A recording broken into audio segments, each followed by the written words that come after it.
So this is a text, a Prajna Paramita text that we'll be talking about tonight. And we looked at the perfection of wisdom in a single letter last week, I think. And we're going to pull a number of these different, take a look at some of these different unknown Prajna Paramita texts so that we get a better feel for the kind of range of topics and practices that were coming out of this period of Buddhism. So we'll see in this text here, it's a very interesting mix of, it's sort of a Mahayana sadhana. It's not quite a sadhana yet. If I spend more time on it, I could turn it into a sadhana. Sadhana has to be a bit more concise, and you have to take out some of this narrative material. But it's got the mantras in it. It's got some great descriptive languages. It's got praises in it. It's got some of the pieces of the sadhana. So I think the way this text was utilized in probably mostly, well, this particular one I think is a layperson text, because the idea of the perfection of wisdom in a few words, and later on in the text it says that this is a great practice for lazy people who want something, that's not too straining on them. And so it's going to give you kind of the essence of what you need to realize wisdom.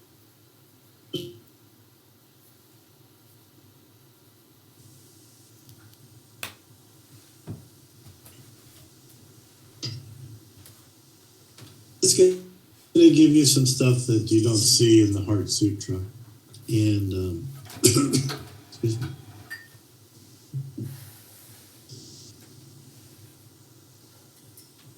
Thank you. In the Heart Sutra and the Diamond Sutra, specifically what you're going to see is in the middle of this somewhat philosophical, subtle dialectic, all of a sudden we get unabashed goddess worship of the goddess Prajna Paramita.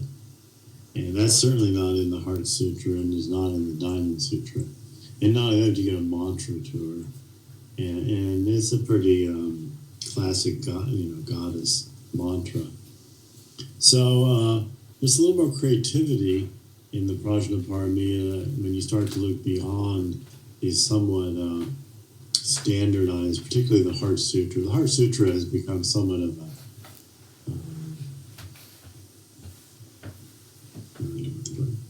bit of a fetish. But I mean, it's enshrined, and everybody always, in Buddhist centers around America, everybody always chants it in some, somber, serious way, and the whole thing has this kind of, it's like the Grail, it floats about an inch or two above tables and stuff. But it's just a small part of the overall kind of creative outpouring that was happening. And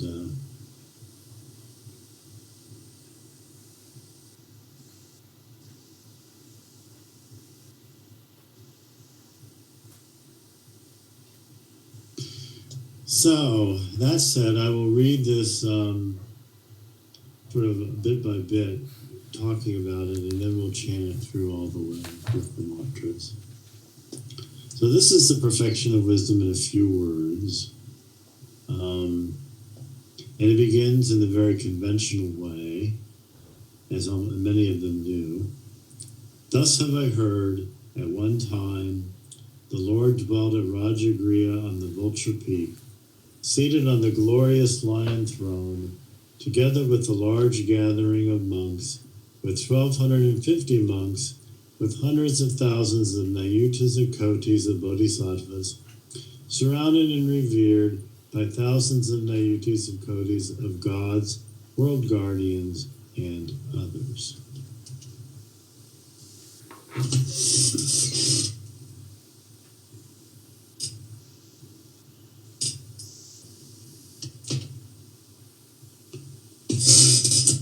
Now, although this is a fairly standard entry into a sutra, it packs quite a bit of information. So if you look at it sort of like bit by bit, it's telling you quite a bit about its view of the world and its particular approach. So it begins thus. Thus is this great word. It both puts you in the present, and it also has this sounding like suchness. So it's thus, thusness. That's one of the terms for reality, ultimate reality, which is the only reality there actually is, and that is thusness or suchness. So we say thus, have I heard. Now, have I heard is an interesting phrase because in one sense you're saying, well, I didn't make this up. I heard. I'm passing this down. So in one sense it's very traditional. But when I hear, and I use this phrase quite often when I get in discussions with people, well, I've heard, it's because I don't trust the media at all, right? So it can't report anything as fact on my own sense of truth. I'm just saying, well, I heard this, or I read this, or I saw this. So in a way, it has two different kind of interesting suggestions there. One is towards an authority, and the other one is saying, well, it's toward a more mythological. Well, who knows? But at one time, so there was a specific event that we're going to narrate here. And the Lord, who is the Buddha, who is referred to here as the Lord. So he's no longer sort of the humble, monk that's sometimes of the old school. But here he's the Lord. He's not only the Lord, but as we go on, the Lord dwelt. So the Lord dwells. It's sort of like creating a pure land around you. The Lord Buddha, as he dwells, he's sending out rays of enlightened, awakened energy, for some considerable amount of space around him. Even teachers that I saw in the 70s and such, like the Karmapa and some of the other ones. There was other ones too that they would, but the Karmapa was particularly. I mean, he could fill an auditorium with his energy. And I'm sure if the Karmapa could do it, then the Lord, the Buddha, the Lord of the universe, certainly could fill a considerable space. So that's what it means when it says the Lord dwelled. And where did he dwell? He dwelled at Rajagriha on the Vulture Peak. So this is a very exotic location. It's kind of a power location. So the power of the Buddha is just sort of radiating out into the world from this location. So it's quite a spectacular event that takes place under this kind of dwelling, so to speak. And who's he dwelling with? Well, he's seated. So he's now at the center of all this radiance. The Buddha is still. The Buddha is seated. The Buddha is at rest. And that's the source of the Buddha's power. He's at rest on the glorious lion throne, because lion throne is what emperors have in their courts. In Asia, they actually have carved lions on the feet of these things.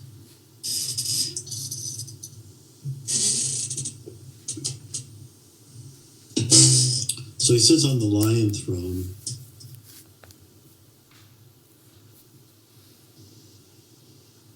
Because awakened mind is the Lord and Emperor of everything. And as he sits on this lion throne, he's together, he's in union with, he's in communion with, he's in non-dual relation with a large gathering. Well, who is part of this large gathering? There's a large gathering. Well, first of all, there are 1,250 monks. So there's 1,000 monks or more there. But the monks are basically dwarfed by the hundreds of thousands of nayutas of kodis. In other words, a very large number of bodhisattvas. Now, these bodhisattvas are not monks because they would have been, you could mentioned earlier. So, yeah, you can tell by that this is very much a lay person's saga, right? Very few monks, many lay people. And the lay people are all bodhisattvas. The monks are basically just sort of, servants at this gathering. So it's a little different that way. And not only that, but because this is such a huge event in which these lay bodhisattvas and these servant monks are attending the Lord Buddha, that we've got thousands of nayutas of kodis, of gods, world guardians, and other divine and semi-divine beings attending this particular pronouncement of the perfection of wisdom. So as I say, there's a lot in the preamble, and as we move on, then Lord Avalokiteshvara, the Bodhisattva Mahasattva, rose from his seat, his stillness, his rest, put the upper robe over one shoulder, placed his right knee on the earth, bent forth his folded hands toward the Lord, and with a smiling face said to the Lord.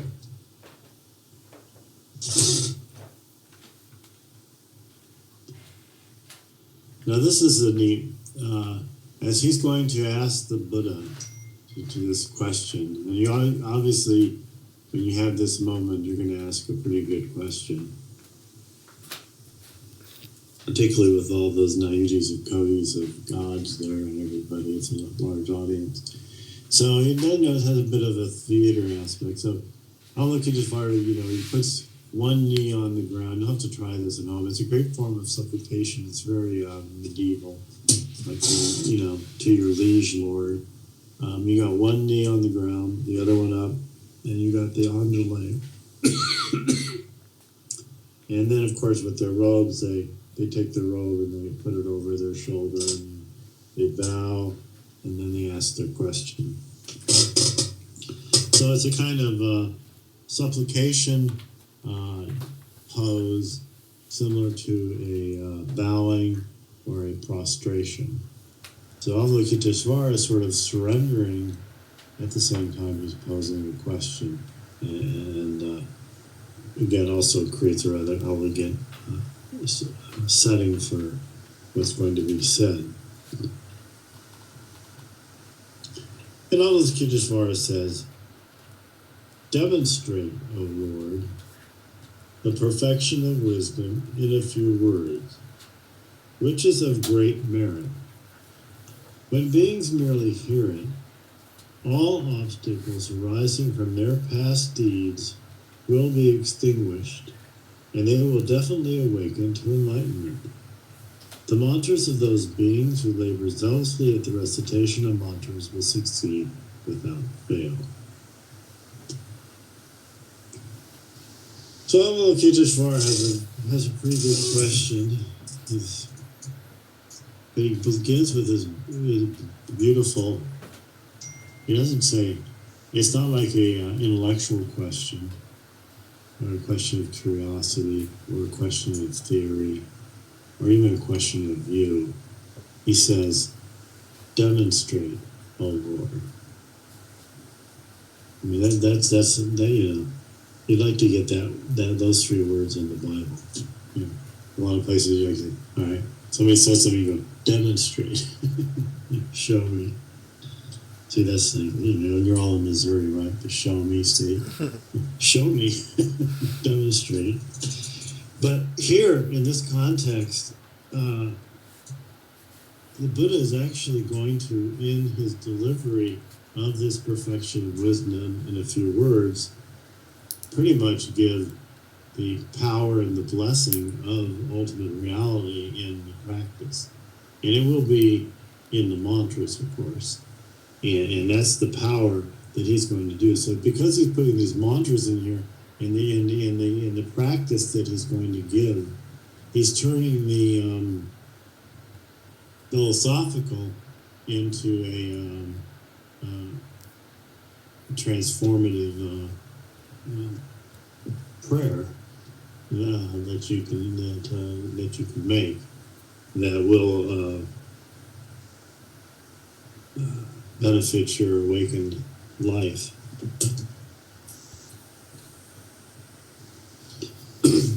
Cause you to definitely awaken, remove all your obstacles. And of course, the thing about the Prajna Paramita, and they got carried away with this in all the Mahayana sutras, is just merely hearing it once is sufficient. So even tonight, just hearing me read this, and we'll read it together, you're all guaranteed of definitely awaken to enlightenment, and so forth.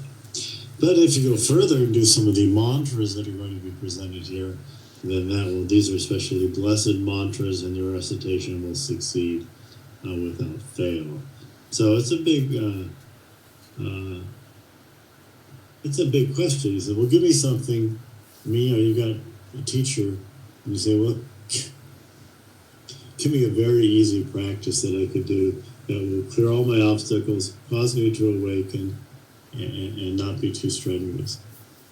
And that's what Avalokiteshvara. So it's a bit cheeky, but the Buddha is very accommodating.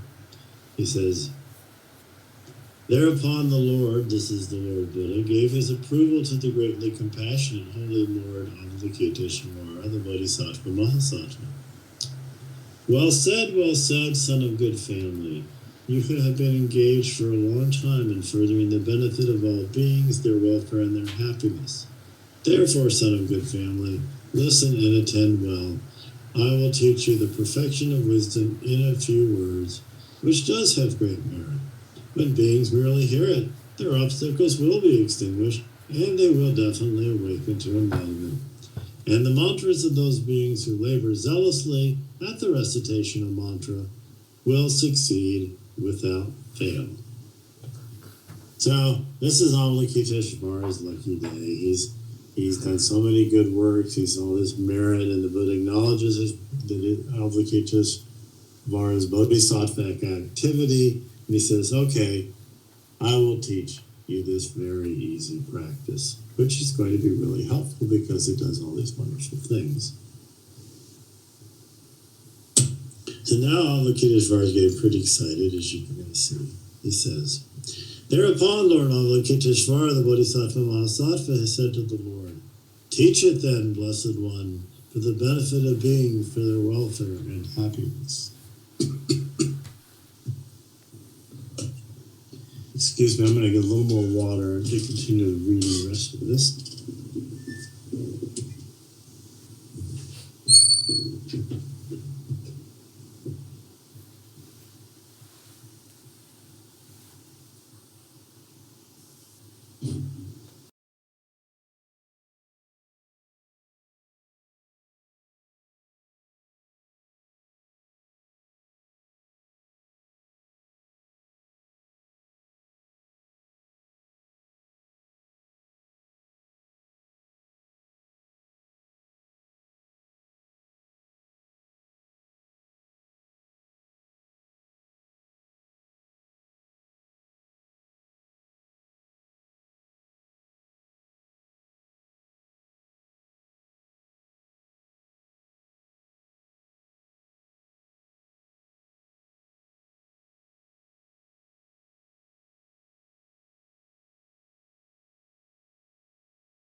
Okay, back again with the Prajna Podcast here.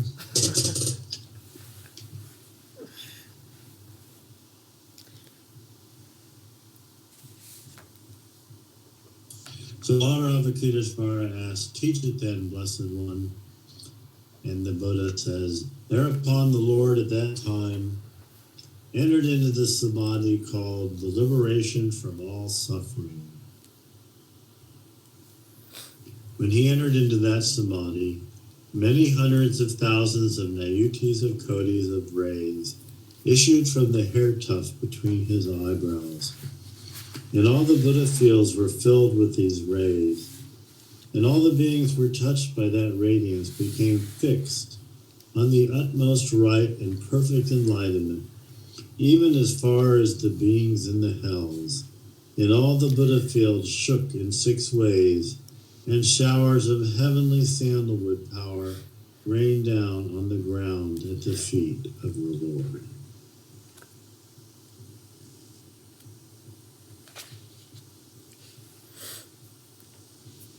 Well, that's a pretty stupendous account of Buddha activity, even for a Mahayana sutra. The Buddha's rays, for a moment, every being in the whole universe is awakened. And every Buddha realm, every Pure Land shakes and is blessed with the rain of sandalwood power and showers of it. So they're all getting showers of blessings throughout the whole universe. Everything is perfect for a moment. Everyone is free of suffering. Everyone is awakened. Everyone is enlightened. And that's the moment of the Buddha's samadhi here that he's gone into to prepare himself to utter this great teaching.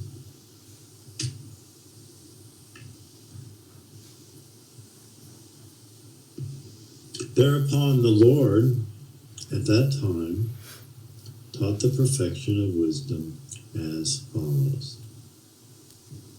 So now he's coming out of his samadhi, and he's going to deliver what Avalokiteshvara has asked for.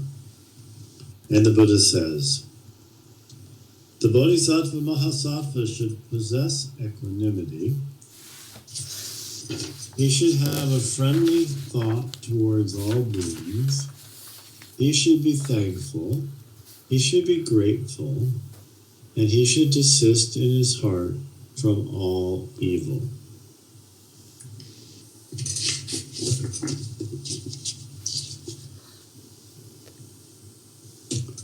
So this is the very brief ethical, moral.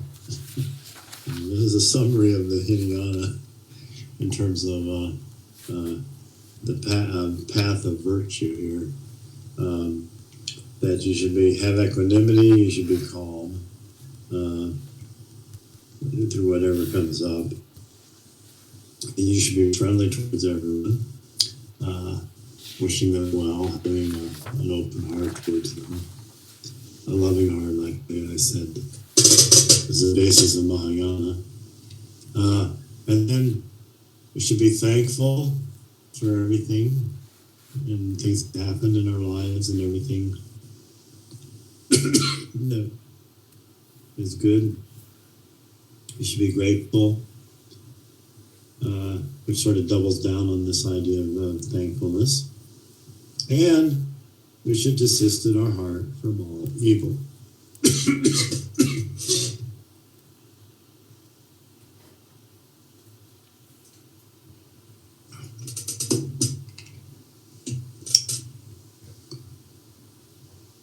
So that's the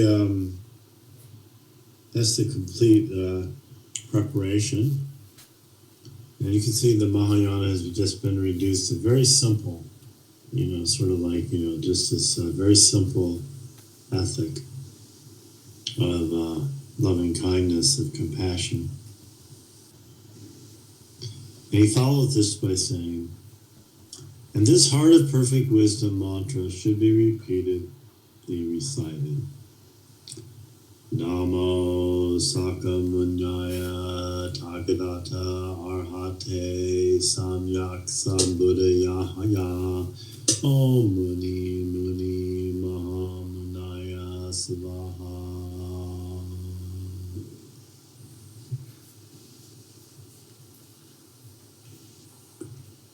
So this is oddly, but this is the Shakyamuni mantra. So it's not the Prajna mantra, which, as we know from the Heart Sutra, is Om Gate Gate Paragate Parasam Gate Vadi Svaha. But here, his perfect wisdom mantra, which suggests that there can be more than one perfect wisdom mantra, is just his own personal one, his own sort of Shakyamuni mantra. But in this case, the Shakyamuni is a mantra not so much to the person, obviously, but to the awakened mind itself. So that makes it a Prajna Paramita mantra. That when we do the Buddha mantra, we're doing the mantra of awakened mind. So he's giving you the awakened mind mantra straight out, which is Namo Shakyamuni Tathagata Arhate Samyaksa Sambuddhaya Om Mune Mune Mahamunaya Svaha. And the short form, which is the second line here, Om Mune Mune Mahamunaya Svaha. That's the one that lends itself very well to repeating over and over again. And then again, that's the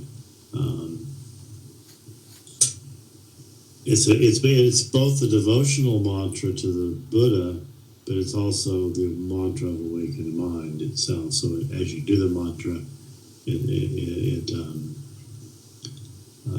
is emerging into that awakened energy. And the translation is below. Homage to Shakyamuni, the Tathagata, the fully enlightened one. Om, sage, sage, great sage, all hail.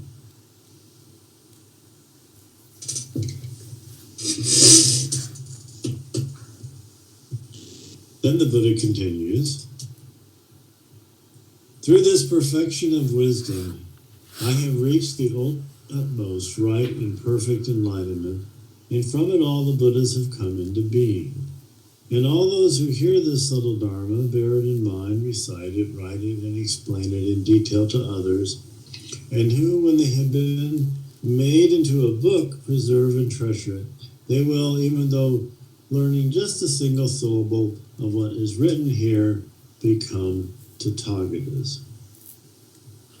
So now, after we've been given the sublime mantra of awakened mind, we get a little commercial break. We're told how wonderful this mantra is, and in fact, out of this mantra, but really more out of awakened mind, all the Buddhas come into being, and that'll be clarified below. And anyone who meditates on awakened mind, who communicates awakened mind to others, shares awakened mind, talks about awakened mind, explains awakened mind, and those people, even if everyone, even the person teaching it, only understands one syllable of it, they'll all become Buddhas. So that's a wonderful reason why one should practice this a little bit. And then, totally out of the blue, we like jump to a whole nother level. We get it's like another piece came in here, and it's basically the Prajna Paramita mantra, and then a praise to the goddess Prajna Paramita.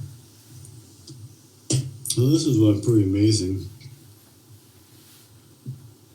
And that mantra, which is the mantra of the goddess Prajna Paramita, goes like this. And this was a little hard to pronounce.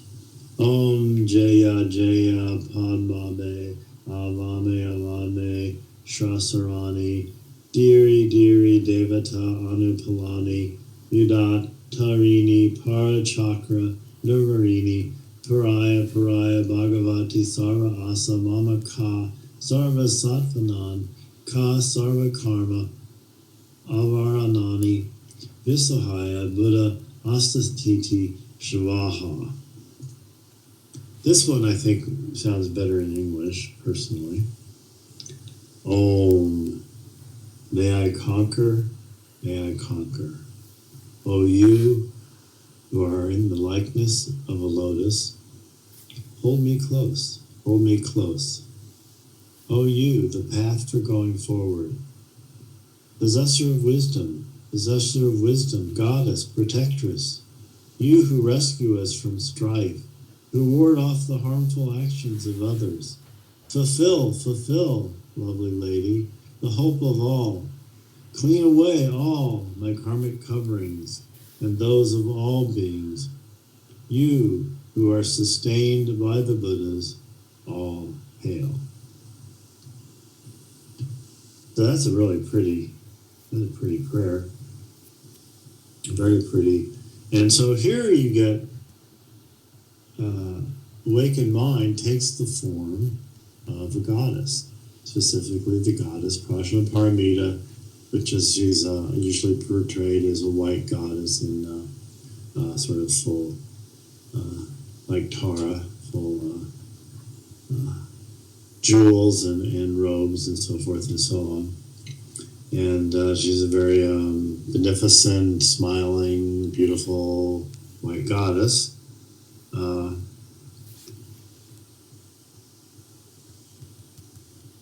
And then she gets praised in the next verse, which is also quite beautiful. The Buddha goes on. This Prajna Paramitra, which I just gave you, O son of good family, Avalokiteshvara, is the perfection of wisdom in the ultimate sense. The mother of all the Buddhas, the mother of all the Bodhisattvas, the best hour of enlightenment, the remover of all evil. Even if all the Buddhas are unable to express in words her advantages, even after hundreds of kotis of eons, were it merely being recited, there all the assemblies are consecrated and all the mantras are realized. So whenever this mantra is recited, everything is made sacred, and all speech becomes pure speech. So that's quite a bombshell to sort of drop in the middle of the Heart Sutra, so to speak. I thought. Just to get a little appreciation of the leap we made here, I'm going to read a little bit from Paul Tillich. Paul Tillich was a Christian theologian writing in the 1950s, and he's writing about wisdom. And interestingly enough, there is a tradition in the Old Testament, and it goes into the New Testament in more in the apocryphal writings, but also within the canonical writings of wisdom. And wisdom is always personified as a woman in both the Old and the New Testament. And here's Paul Tillich talking about it. There are many words about the glory of wisdom, both in the Old and the New Testament. And there is praise of wisdom and the passionate seeking for it in many religions. Wisdom is universally human. It is present in the spiritual life of all mankind. And it is present not only in all mankind, but in the universe itself. For the universe is created by the divine power in the presence of wisdom. This is a vision of the author of the book of Proverbs and the poet who wrote the book of Job. Wisdom was beside God before creation of the world. When he marked out the foundations of the earth, then I was beside him, wisdom says. When he gave to the wind its weight, and meted out the waters by measure, when he made a decree for the rain and a way for the lightning of the thunder, he saw wisdom then and studied her. The meaning of these words is that God explores wisdom, which is like an independent power beside him. And according to what he finds in her, he forms the world. The universe in all its parts is the embodiment of wisdom.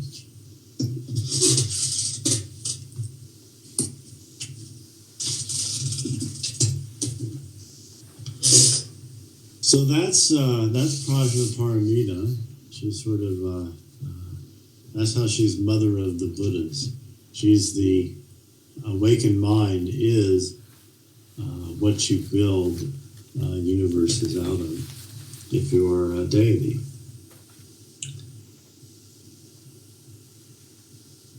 So at this point, everyone is, of course, in the assembly is no doubt struck with awe and speechless and in a samadhic trance.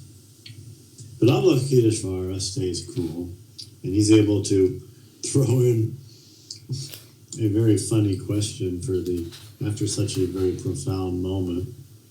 He says, therefore the holy Avalokiteshvara, the Bodhisattva Mahasattva, said to the Lord, for what reason, O Lord, is this perfection of wisdom in a few words? The Lord said, why is it in a few words? And the Lord said, because it is an easy means. If there are beings who are dull and lazy, and if they will bear in mind this perfection of wisdom in a few words, will recite it, read it, cause it to be read, they will, through an easy means, end up in enlightenment. For this reason, son of good family, has this perfection of wisdom been compressed into a few words.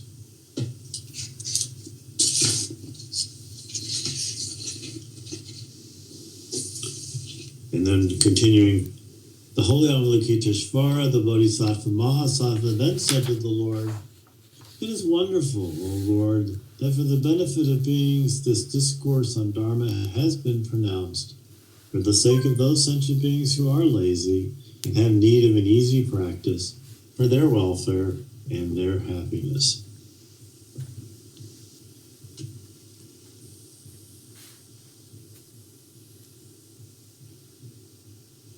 So this is the great Prajna Paramita for the layperson. All you have to do is recite it, read it, cause it to be read, which I'm going to do very shortly. Then I end up enlightened. So you can see that this gets spread quite a bit. You know, you have this, you get a few friends together, you cause it to be read, and then you get enlightened. And, you know, it's kind of a pyramid scheme, but it's a very kind of awakened pyramid scheme, if you will. Passing enlightenment on, sharing it. And it has a very nice, positive, lighthearted tone there. And who does not have a need of an easy practice? So when I saw this, I thought, well, I have to share this because I know how much you will appreciate having an easy practice, as I do. And we'll add it to our collection of easy practices. And to finish, thus spoke the Lord in rapture, the Holy Lord Avalokiteshvara, the Bodhisattva Mahasattva, and the monks and the bodhisattvas and the whole world with its gods, men, asuras, and Gandharvas rejoiced in the Lord's teaching. And here the interesting new note is the descriptor for Avalokiteshvara, the Lord enraptured. Well, Avalokiteshvara wants to help all sentient beings. He's got thousands of arms. He wants to go out there and help everybody. And you've just given him very easy practice that he can now give to everybody. So he's gone from being excited, which he was earlier, and now he's in rapture. He's so happy that he's been given this wonderful practice. And we should also be very thankful, grateful, and happy that we have an easy way to be enlightened ourselves.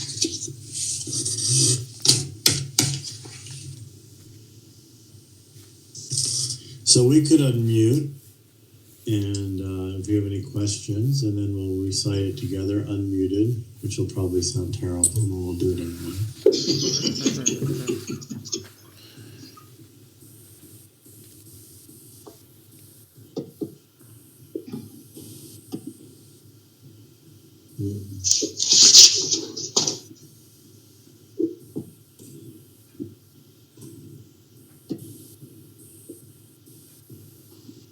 That's really beautiful. What's the hair tuft between his? I mean, that whole scene is so spectacular. When he's got the. It's one of the classic marks of a Buddha. You know, there's certain marks a Buddha has. He's got long earlobes, and I think swastikas on his feet, and things like that. And one of them is they always have a hair tuft right there. It's like the third eye. Yeah. It's this big eye. That's the. In the case of a divine being, radiates out stuff. So even in the tantric visualizations, beings are often radiating out from their third eye. Vajrayogini has a third eye. This is sort of in that same side of things.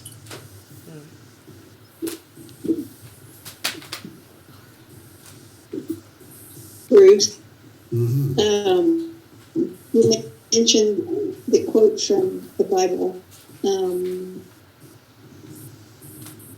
thinking back to, I don't know if it's Genesis or what, where it says, in the beginning was the Word, and the Word was with God, I think. And in the Greek, the word is logos. Right, the beginning of sometimes God.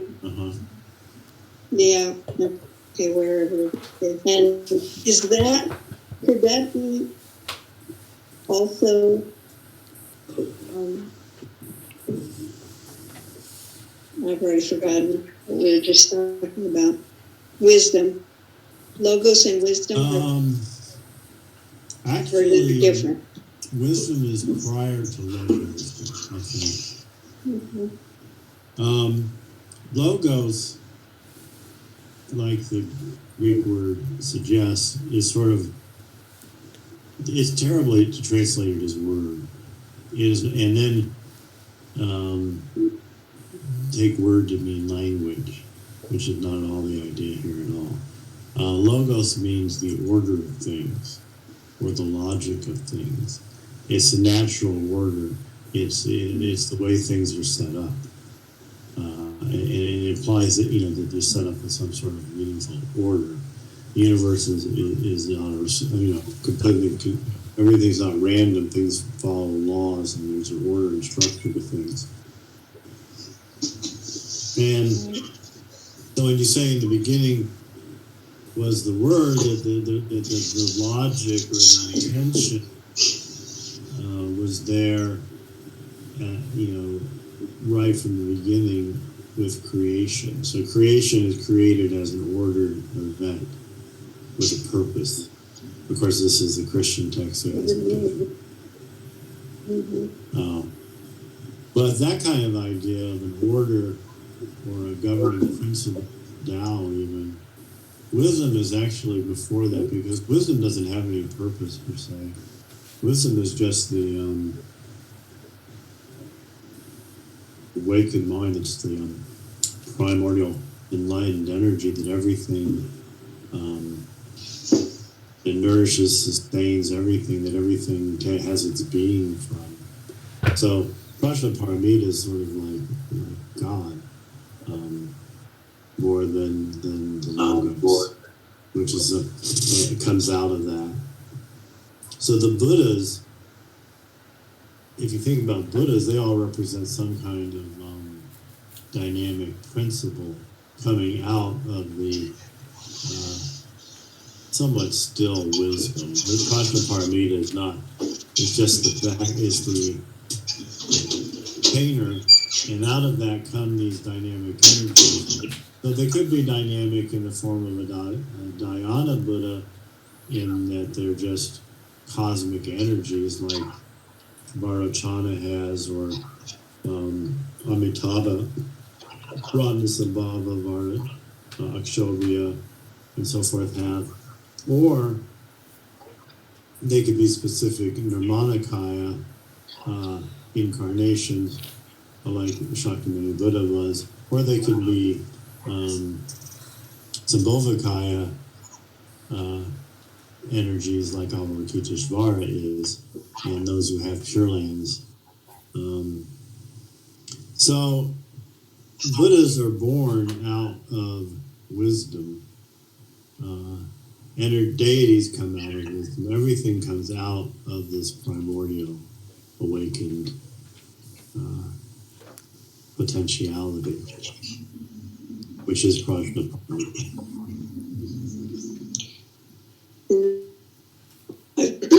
I've lost the thread because I'm going to mispronounce it. Paramavita? No. Help me out. Paramita. Paramita. She's sitting next to.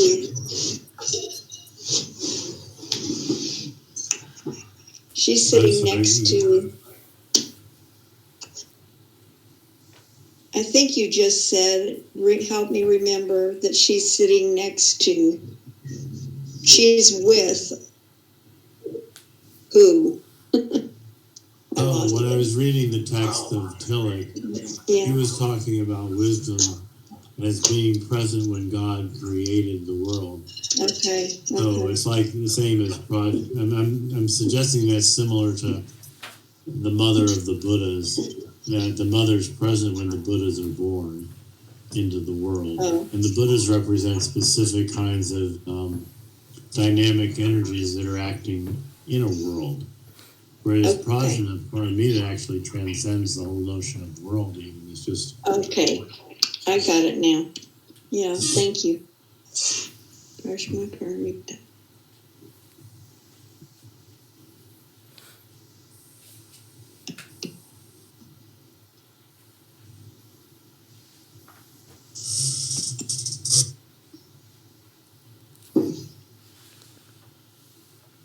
So it's a very powerful. I mean, she's both. It's interesting because, like a Buddha's, I mean, because Prajna Paramita has also been imaged here, imagined here as a kind of goddess, as this white goddess, which is a classic kind of goddess. There are red goddesses and black goddesses and white goddesses. The white goddess, which is a pure goddess, like Vajrasattva being white, purity. But white goddess, that puts her to a whole nother set of energies and associations, and because that kind of goddess actually can have an active role personally in your life as your own protector. So like Tara or Manjushri or any of the Buddhas, it can be sort of, you can have intimate, kind of feeling with those types of deities. So she's sort of the ultimate principle that Buddhas are born out of, and at the same time, she's sort of your personal protectress and savioress. It's the mantra, and you're clearing the obstacles out for you to awaken mind, helping you realize your awakened potential. So she's very personal, very intimate, as intimate as it could possibly be. At the same time, she's the cosmic principle. Because there's no distance between those two ultimately, or Right. It's the same thing, viewed from two different perspectives.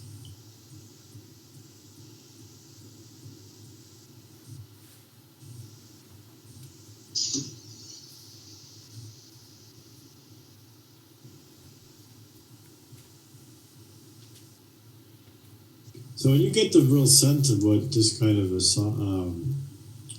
treatise, a sutra, is bringing out, we've come quite a ways from the Abhidharma. We have just blown the doors wide open here, and it's a very new kind of Buddhism, and I'm sure at the time this is being introduced, it was very exciting, and a lot of times, like I think they talk about the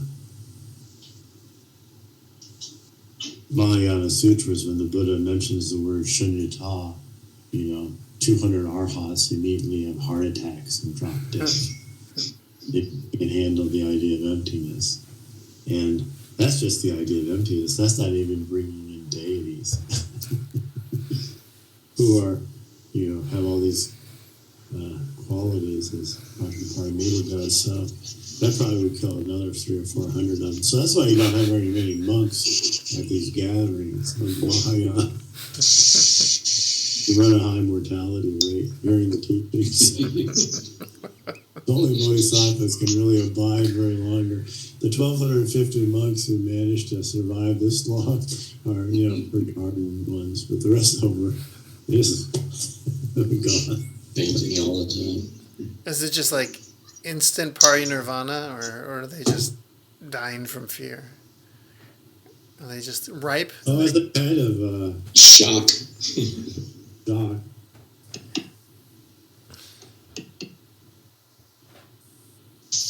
But you'd have to be some ripeness there to get the shock.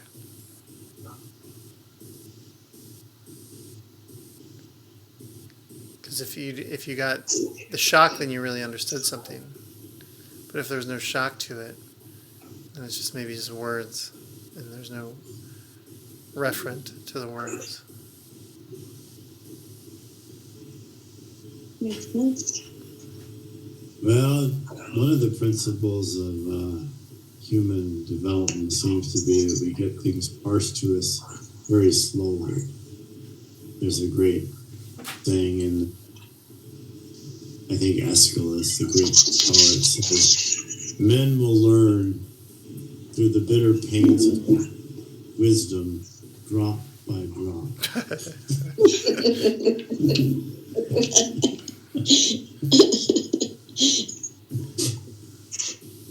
This isn't quite that pessimistic, but in fact, this is actually quite optimistic. We're just going to hear it, and it tries to lift you up by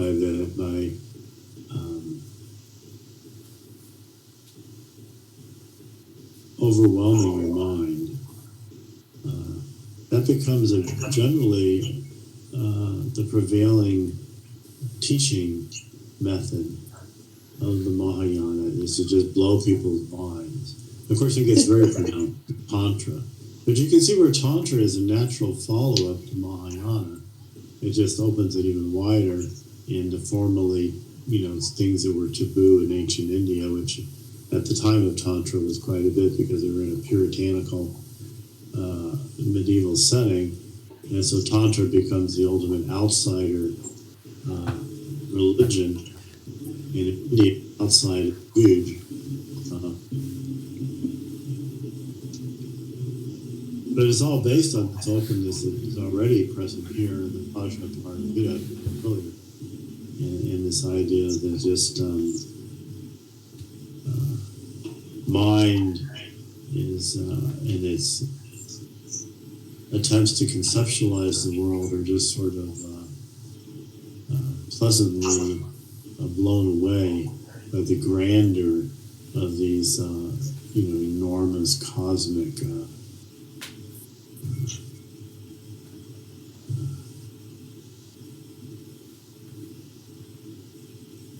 viewpoints and meditations. Well, it's gotten a little late to go through this. But if I don't go, what? You want to run 10 minutes over and recite this? Yes. Okay. Yeah. I won't get any better if I don't get you to recite it. So per what the sutra says. All right, we'll do it. Perfection, wisdom, words. Thus have I heard at one time, Lord God, together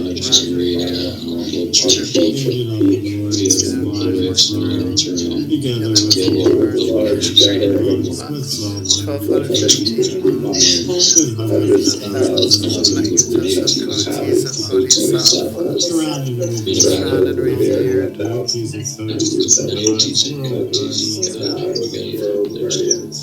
Lord Avalokiteshvara, Bodhisattva Mahasattva, rose from the seat, put his upper robe over one shoulder, placed his right knee on the earth, bent forth his folded hands toward the Lord, with a smiling face, said to the Lord, demonstrate, O Lord, the perfection of wisdom in a few words, great merit. Beings merely hear it, all obstacles arising they awaken to enlightenment. Mantras will succeed without fail. Thereupon the Lord gave his approval to the greatly special Lord Avalokiteshvara, Bodhisattva Mahasattva. Well said, son of the good family.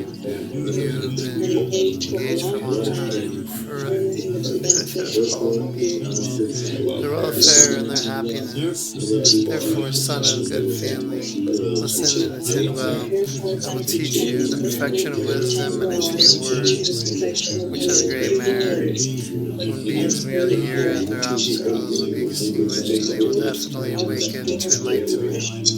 And the mantras of those beings who labor zealously at the recitation of mantra will succeed without fail. Thereupon Lord Avalokiteshvara, the Bodhisattva Mahasattva, said to the Lord, teach it then, blessed one, for the benefit of all beings, for their welfare and happiness. Thereupon the Lord, at the time, entered into the samadhi called liberating from all suffering. When he had entered into that samadhi, many hundreds of thousands of nayutas of kotis of rays that issued forth from the hair tuft between his eyebrows, and all the Buddha fields were filled with these rays. And all beings who were touched by the radiance became fixed on the utmost, bright and perfect enlightenment, even as far as the beings of the heavens. And all the Buddha fields shook in 6 ways, and showers of heavenly sandalwood powder rained down on the ground at the feet of the Lord. Thereupon the Lord at the time taught the perfection of wisdom as follows. The Bodhisattva Mahasattva should possess equanimity. You should also have a friendly thought towards all beings. You should be thankful, you should be grateful, and you should desist in his heart from all evil. And this heart of perfect wisdom mantra should be repeated and recited.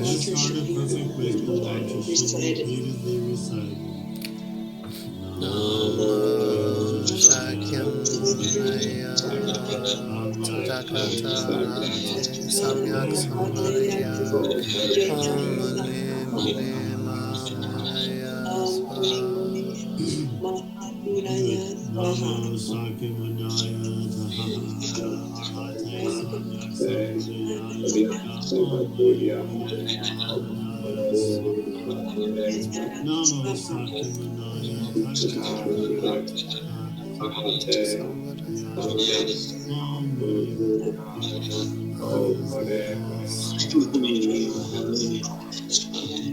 Om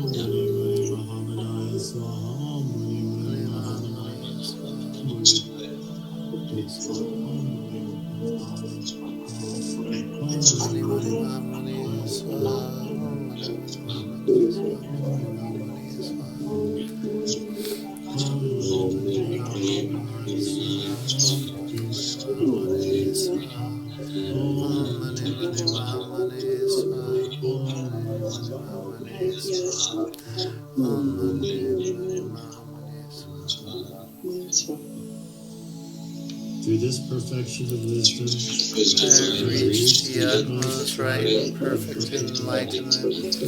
From it all the Buddhas have come into being, and all those who hear this subtle Dharma bear it in mind, recite it, write it, and explain it in detail to others, and who, when this has been made into a book, preserve it, treasure it. They will, even through learning just a single syllable of what is written here, become Tathagatas. Om Jaya Jaya Padma Be Avame Avame Shasarim Ramim Tiri Tiri Devata Anupalayanim Yudati Tarini Para Chakra Nivarini Pura Bhagavati Sava Asa Mama Cha Sava Satananta Sava Karma Avarani Isohaya Buddha Adistite Swaha.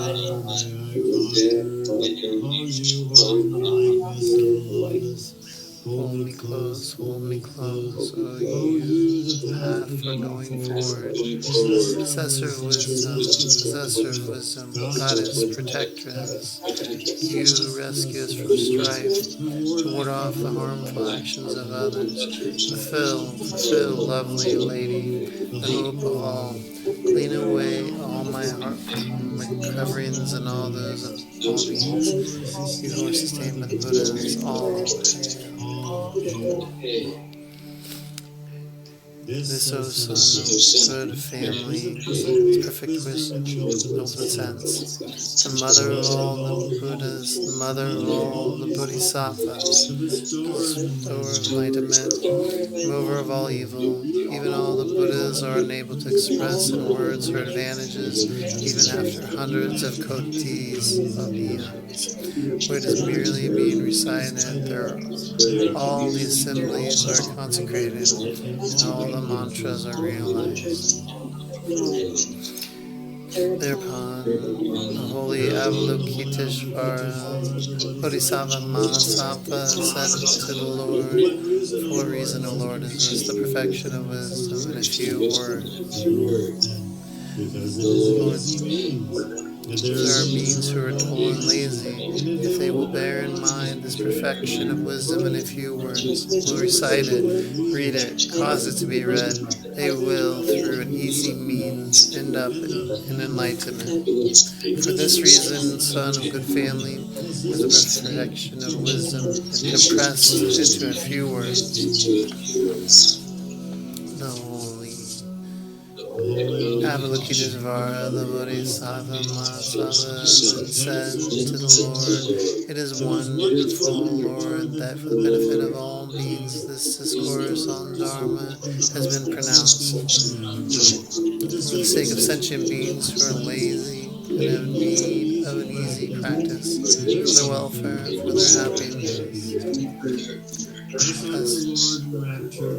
The holy and noble Lord Avalokiteshvara, the Bodhisattva Mahasattva, monks and bodhisattvas, the whole world with its gods, men, asuras, and gandharvas rejoiced in the Lord's teaching.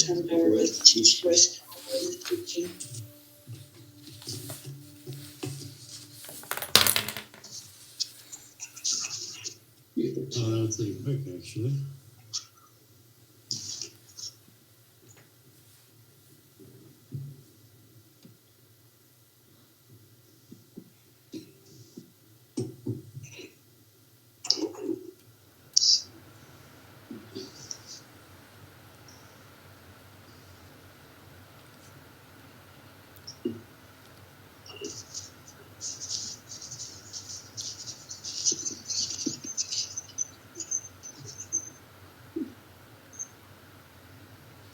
well, No. the dedicated merit. By May this this merit, merit, may all attain omniscience, may may defeat the enemy wrongdoing. wrongdoing. From the stormy waves, birth of age, sickness and death. From the ocean of samsara, may I free all beings. All beings. Yeah.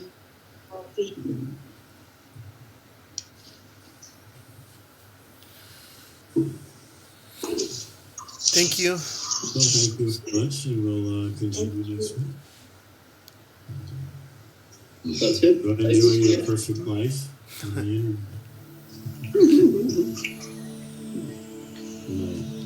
Thank you, Bruce. Thank you, Bruce. Thank you.